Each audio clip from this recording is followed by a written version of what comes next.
Comment peut-on changer, voire transformer certaines mauvaises habitudes en habitudes positives, en habitudes constructives, porteuses de sens à votre vie et à votre entourage?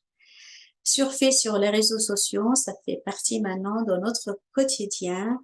Rester chez soi, parfois préférer la sédentarité au mouvement, rester dans la solitude, grignoter entre les plats, manger des sucreries, fumer pour certains, s'adonner aux jeux vidéo pour d'autres, reporter parfois un travail angoissant, stressant au lendemain.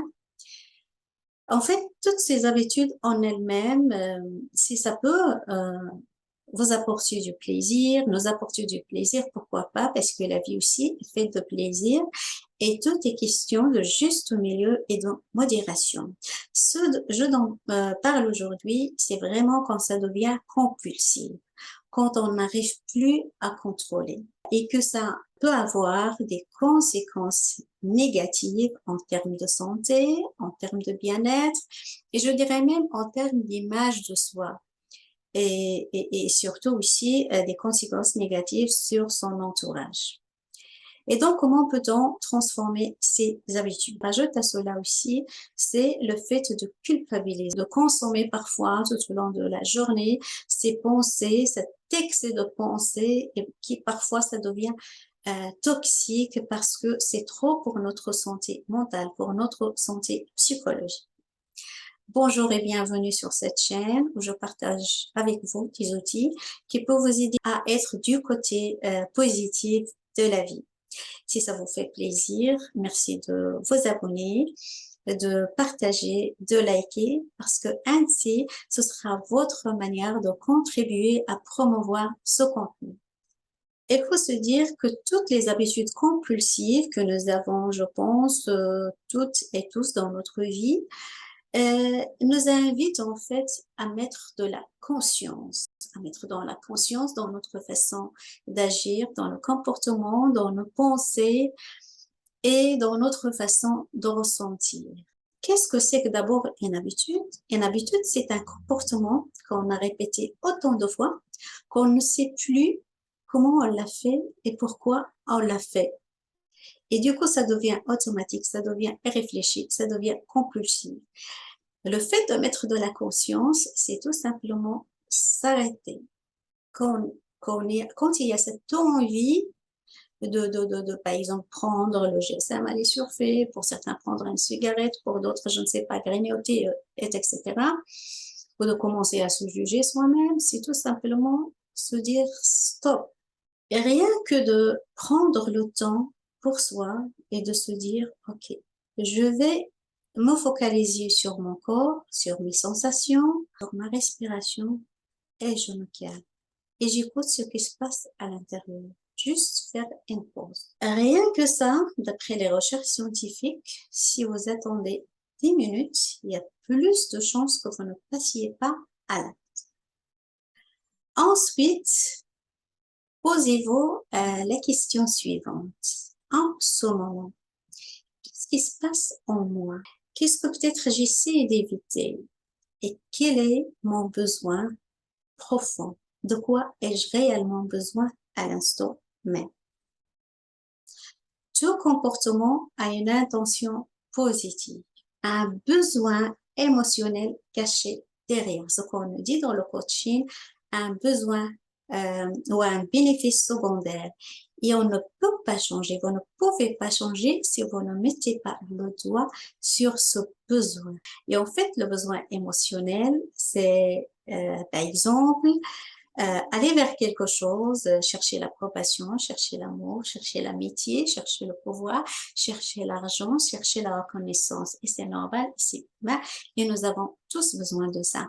Ou bien éviter quelque chose, éviter l'ennui, éviter l'angoisse, éviter la peur, éviter le rejet social, éviter la honte, éviter ce sentiment d'échec. En fait, c'est ça qui se trame derrière, c'est ça qui se trouve dans l'arrière-plan. Par exemple, de manger, de grignoter, de manger des sucreries, parfois ça vient compenser un sentiment de vide intérieur, d'ennui, un sentiment de lassitude et parfois ce qui se trouve derrière ça. Si vous dites, mais finalement, de quoi ai-je réellement besoin? Est-ce que j'ai besoin finalement de la convivialité? Est-ce que j'ai besoin de la sérénité? Est-ce que j'ai besoin d'un sentiment de reconnaissance, d'un sentiment d'amour? Et parfois, certaines personnes euh, quand ils fument une cigarette, ils vont vous dire, bah voilà, moi quand je fume ma cigarette, j'évacue le stress. J'essaie de trouver un sentiment de sérénité. Et parfois, ils ne sont même pas conscients de ça. Pour certains, par exemple, ils vous disent, bah voilà, je fume ma cigarette parce que ça me permet de me sentir libre. Et rien que de conscientiser ça, ça permet déjà d'avancer. Voilà, on a essayé d'identifier le besoin émotionnel qui est caché derrière. Et après, posez-vous la question, est-ce que cette manière est la seule, en fait, de combler ce besoin? Et du coup, plus on entre dans la conscience, plus on comprend ce qui se passe à l'intérieur, plus on sort de cette zone de survie, de cette zone de compulsivité, où on a l'impression qu'il n'y a pas de choix. Et plus on va vers la zone de conscience et plus on se rend compte qu'il y a du choix. Est-ce que pour moi, rester dans la solitude et grignoter est la seule façon de trouver la convivialité, de sortir de l'ennui? Prendre mon GSM et surfer est la seule façon de trouver une approbation sociale, d'être en contact avec moi-même, avec les autres? Non, il y a d'autres choix. Et donc, par exemple, les choix qui s'opposent, c'est pourquoi on dit, il faut, pour changer une habitude, il faut la remplacer par une autre positive. Pourquoi? Pour pouvoir, en fait, combler ce besoin émotionnel autrement. En fait, les mauvaises habitudes, euh, le problème, c'est qu'elles nous procurent directement du plaisir et elles ne demandent aucun effort.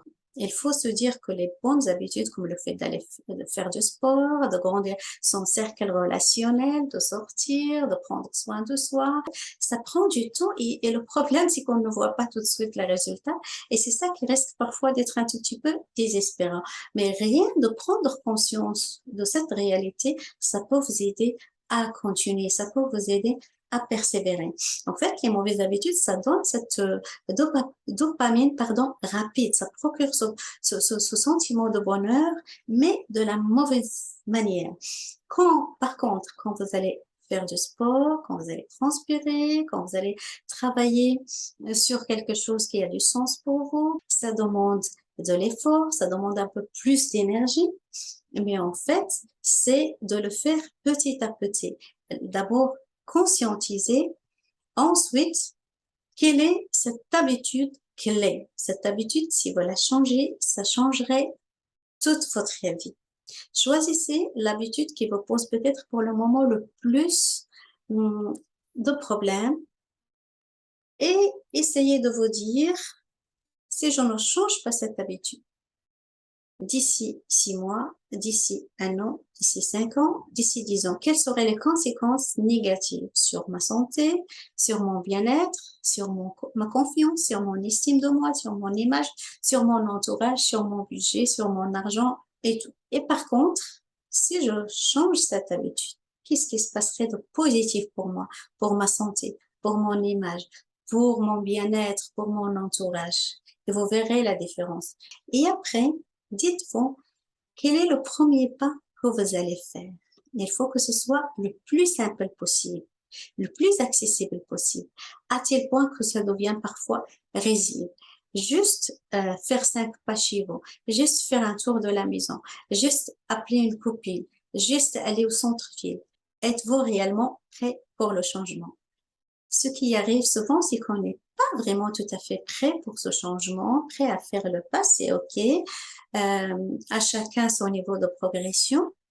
Mais ce qui arrive, puisqu'on n'est pas prêt, on commence à culpabiliser. Je ne suis pas assez motivée, je n'ai pas assez de volonté. Pourquoi? Et on commence l'auto-flagellation, ce qui n'arrange rien. Quand c'est comme ça, bah voilà, juste accepter son choix et de vous dire, bah, ok, le bon moment arrivera certainement. La culpabilité, ce sentiment qui ronge beaucoup des humains et notamment nous les femmes. Je vais vous parler d'une étude scientifique dont parle le docteur et le psychologue Kelly McGonigal dans son livre, c'est un livre génial, L'instinct de la volonté de Willpower.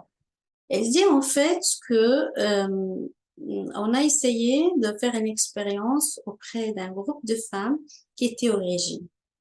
Et on a essayé de déculpabiliser le premier groupe. On leur dit, écoutez, c'est tout à fait normal de craquer, personne n'est parfait, et etc. Pour le deuxième groupe, on n'a rien dit. Et après, on leur a proposé des cookies. Et c'est avéré que le groupe qu'on a essayé de déculpabiliser, moins de femmes ont craqué devant les cookies. Par contre, dans le deuxième groupe, où on n'a rien dit, bah, les femmes ont craqué, se disaient, au point où j'en suis, tant qu'à faire, donc voilà, je vais me faire plaisir. Pour vous dire, la culpabilité n'arrange rien. Par contre, ce qui peut transformer toute situation, c'est vraiment cet amour, l'amour pour vous-même. Euh, le fait de vous focaliser sur vos qualités, essayer de d'écrire chaque jour pendant, par exemple, un mois ou pendant 21 jours, des qualités que vous reconnaissez vous-même, des qualités que les personnes qui vous entourent reconnaissent. C'est un exercice simple, c'est un exercice facile qui ne vous coûte rien, mais la transformation est énorme et vous la verrez par après. Et si cette vidéo vous a plu, merci de la partager, merci de vous abonner, merci de liker et à la suivante, toujours sur le même thème.